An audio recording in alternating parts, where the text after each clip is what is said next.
Hello guys, my name is Darshan Toita. Today I will explain placental development. First one is introduction. The placenta is a temporary organ that forms during pregnancy. It plays a vital role of supporting fetal development. Functions include nutrient and gas exchange, hormone production and immune protection.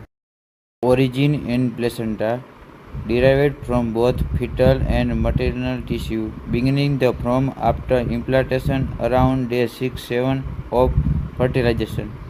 Trophoblast, placental circulation, fetal circulation, umbilical arteries, chronic exchange occurs.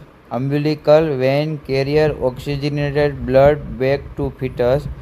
Maternal circulation, spiral arteries deliver blood to individual spaces. Blood return via endometrial vein. Structure of mature placenta: discoid shape, 500 gram at to term, fetal surface smooth, covered with amniotic, maternal surface rough, lobulated. Components: chronic plate, basal plate, interview pace. Function of placenta: respiratory, O2, CO2 exchange, nutrition, glucose, amino acid and lipids. Excretion, waste products like urea, creatinine. Endocrine, HCG, LPL, estrogen and progesterone.